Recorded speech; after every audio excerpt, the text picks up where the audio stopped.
Bonjour à tous, on se retrouve aujourd'hui pour cette vidéo et on va se faire la 4e vidéo sur les astuces, encore et toujours ces petites astuces qui vous intéressent d'ailleurs, puisque mes vidéos cartonnent au niveau de ces astuces sur Recordbox et contrôleur. Donc aujourd'hui on va parler de comment déplacer la grid avec le contrôleur. Eh bien oui, c'est possible.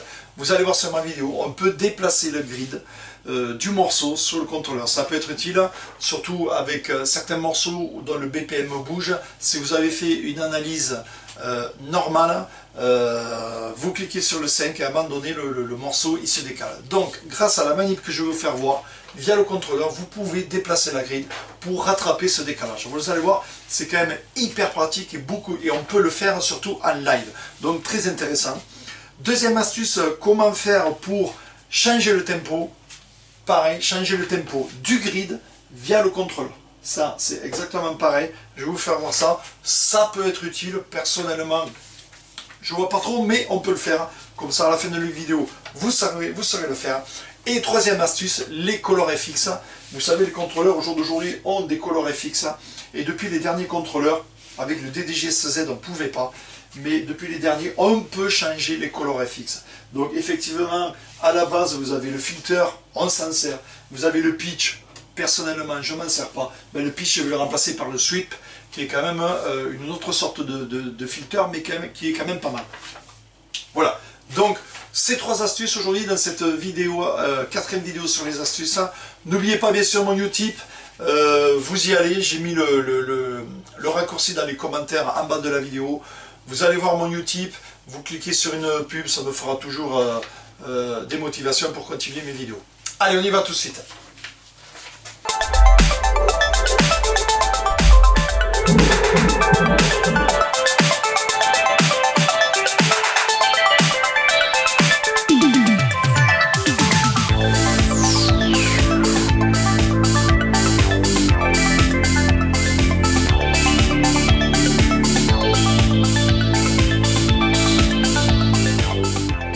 Voilà, donc aujourd'hui 3 nouvelles astuces, pareil, démonstration sur mon DDG1000, mais ça marche sur les autres contrôleurs, le 800, le 400, il n'y a aucun problème. On va commencer donc avec la première astuce pour déplacer la grid. Donc la grid, alors, vous savez ce que c'est la grid? Vous voyez, la grid en fait, quand vous regardez, c'est ces petits traits qui sont bien sûr placés à l'instant du kick. Donc on écoute, hein. Clac, clac, clac, clac. Clac, clac, clac, je reviens là, tac, tac, tac, tac, tac. Vous voyez? Donc, en fait, pour mixer tempo, le logiciel se sert de ça, regardez bien. Là, on le voit bien. Je lance lui, je me mets en synchro, et là, vous pouvez le voir. Vous voyez, on est tempo. Mais il arrive que des fois, au niveau des grids, on n'est pas tip-top, et on ne l'a pas recalé à la main.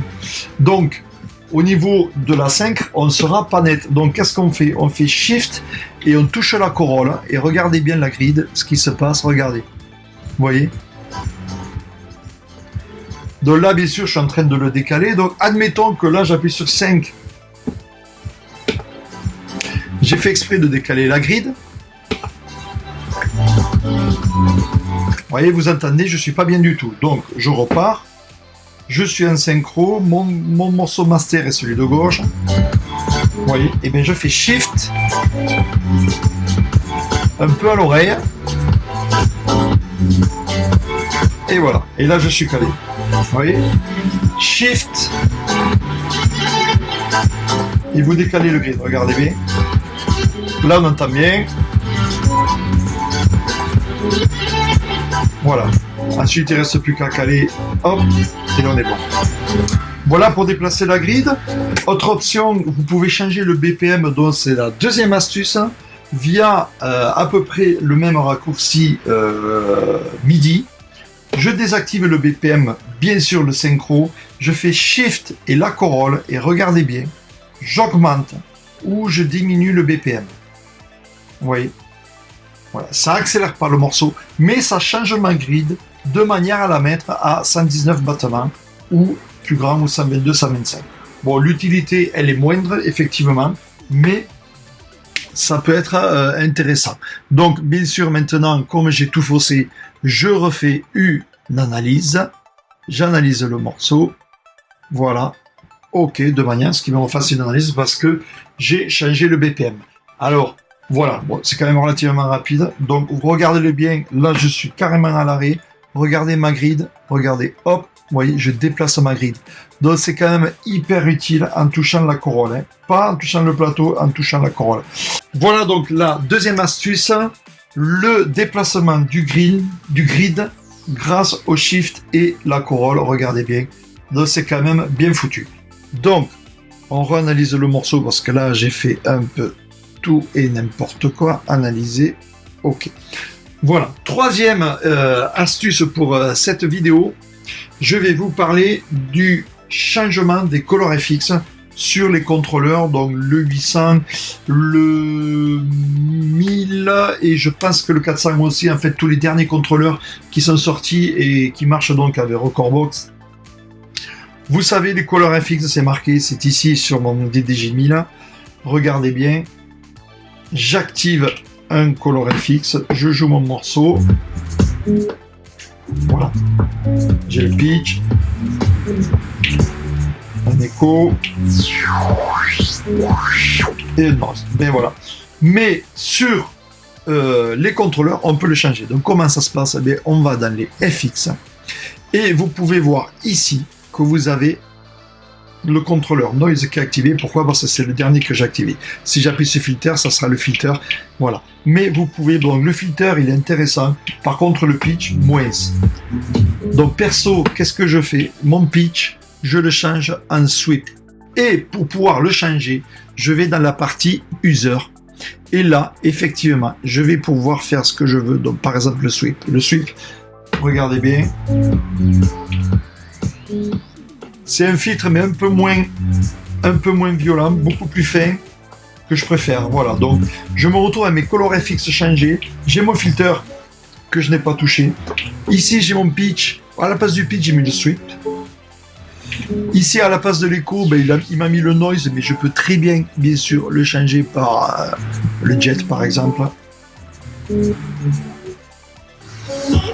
Voilà. Le changement des ColorFX, donc attention, il se peut qu'à l'origine vous soyez juste comme ça. En fait, ça c'est pour avoir les filtres et jouer par exemple la platine, une qui est ici, je joue le jet et je peux bien sûr jouer avec les potards. Donc nous, l'intérêt, il n'est pas là, l'intérêt est d'activer via les 4 boutons qu'on a. À partir du moment où j'appuie sur mes 4 boutons de ColorFX sur mon contrôleur, je passe en mode ici. Et en mode Soundcolor FX, et ici je passe en mode user, ce qui va me permettre de changer, vous voyez, ensuite. Alors attention sur le DDJ 1000, sur le 800 il me semble que ça garde, sur le DDJ 1000 c'est vous fermez, vous revenez le lendemain ou vous avez fait une manip sans contrôleur, quand vous le remettez il faut remanipuler tout ça, j'ai fait remonter le problème mais bon pour l'instant ça n'a toujours pas été résolu. Voilà donc la troisième astuce, donc je vous rappelle très rapidement les astuces pour cette vidéo. En premier pour déplacer le grid, Shift, je déplace mon grid comme vous pouvez le voir. En deuxième, pour changer, deuxième astuce, changer le BPM, ben, vous jouez ici et regardez le BPM, il augmente ou il diminue. Voilà. Et troisième astuce, pour changer les couleurs des ColorFX via Recordbox. Et vous, bien sûr, vous choisissez votre bouton. J'appuie sur le bouton, il clignote et je mets la valeur que je veux. Et j'aurai mon effet voulu en passant. N'oubliez pas, bien sûr, de passer sur User. Voilà. Voilà, donc vous avez vu ces 3 astuces aujourd'hui, comment déplacer la grid, comment changer le BPM du grid, pas du morceau, du grid effectivement, et en fait comment changer les colors FX, comment changer les fonctions du ColorFX. Voilà, donc n'oubliez pas mon YouTube, toujours pareil, n'oubliez pas le pouce bleu, n'oubliez pas de partager au maximum ces vidéos, mes vidéos, plus elles seront vues, plus ça motive effectivement à continuer à travailler des vidéos. Voilà, merci.